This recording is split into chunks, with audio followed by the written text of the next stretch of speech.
Hey there, welcome to episode one of our five-part series on Asian versus American sales negotiations.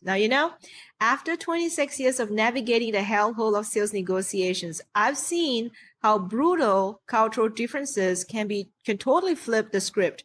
Now, today I'm excited to share the key factors that can either make or break your negotiation game, like the power dynamics, the face savings, the communication styles, or even the decision-making process. Now, these are not just theories. Now, these are real world insights that I've lived through and experienced firsthand. So let's break it down. Now, in the US, power dynamics are more egalitarian. Confidence is the key, and you'll see junior team members sharing their ideas openly, even they don't have the seniority. Now, imagine the person you're meeting with has the authority to make the final decision rather than having to consult multiple levels of management. Now, it's pretty common for everyone here, from new hires to seasoned pros, to share their thoughts and ideas freely. So if you're used to dealing with lots of red tapes and layers of approval, be prepared for a more streamlined process here. Now, in Asia, though, hierarchy is critical. In places like Thailand, Japan, or even Singapore, power and respect for the seniority shapes the interactions. Now, imagine you're in a Japanese meeting. The junior employees often wait for an invitation to speak, demonstrating the respect for the hierarchy. Now, decision tends to come from the top, meaning it's important to know who's the real decision maker. However, if someone disagrees, they are not going to express their disagreement outright. This is where passive aggressiveness can sometimes emerge, and you might notice somewhat of a subtle resistance, like delayed responses or even ambiguous comments rather than direct oppositions. So when you're negotiating in the US, you want to show that confidence and be proactive. Now, you want to prove your capability, but not focusing too much on a hierarchy. In Asia, though, it's all about deference and understanding the power structure.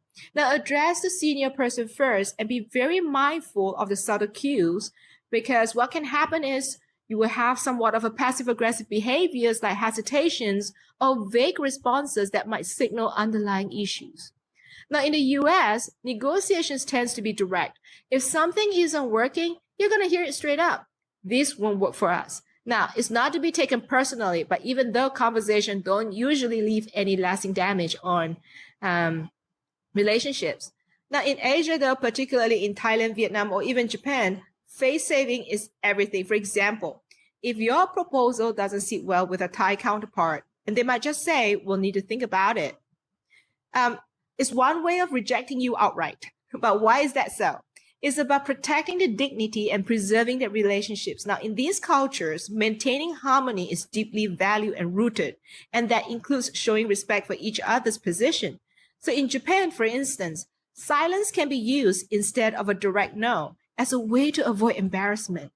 Why is the first offer ever good enough? Well, it's not about the ego. It's about navigating negotiations in a way that respects everybody's role and ensuring that no one loses face. Now, this careful approach helps to prevent damage to both the negotiations and the long-term relationship. So, if you're negotiating in the US, be straightforward. Now, you can address the issues directly and move on. Now, in Asia, though, you need to have a softer touch. Now, if a proposal isn't working, suggest somewhat of an adjustment rather than saying no, and pay attention to the nonverbal cues. You'll very often learn more from what is left unsaid. Now, American negotiations tends to be very clear and very direct. It is common to lay out the cards on the table right away. For example, if a timeline seems to be unrealistic, the Americans have just said, well, the deadline doesn't work for us unless we extend it. Now, the focus here is getting things done efficiently, even if the conversation is uncomfortable. But when you shift to Asia, especially in Japan and Vietnam, communication is much more nuanced and indirect. So if you pitch a project in Japan and you hear that, that's interesting, it might not mean that they are on board. It could be just a polite way of saying they have reservations. So you might not get a direct no. Instead, you encounter phrases like, we'll think about it, which could be easily misinterpreted as you're not familiar with the culture. Now, in the US, though, go ahead and be direct. It's appreciated. In Asia, you got to read between the lines. You want to pay close attention to the body language and tone because what's unsaid might tell you more than the words themselves. So with enough practice, you'll feel like you're a psychic in no time. You can read minds and you're at least reading between the lines. Now, decision making in the US is often happens fast and they're usually made by individuals. For example, a sales rep might close a deal right after talking to the manager. It's all about efficiency, and the person you're negotiating with usually has the authority to make things happen. Now, in Asia, however, decisions are much more collaborative. Now, in Japan, for instance, decision goes through a process called ringi, where everyone gets a say before the approval is given. Now, these can take longer because it ensures that no one is left out. Now, in Thailand, on the other hand, decision-making process is a group process. It's important to maintain a harmony that no one feels embarrassed or excluded. So, you can expect quicker decision and a more autonomous approach in the US, but in Asia, got to get ready for a slower and more collaborative process. Now, you'll likely need to follow up multiple times and engage with different stakeholders. Now, patience is the key here, and building strong relationship will help you get through those layers of approval. And so, what's the big takeaway from this episode?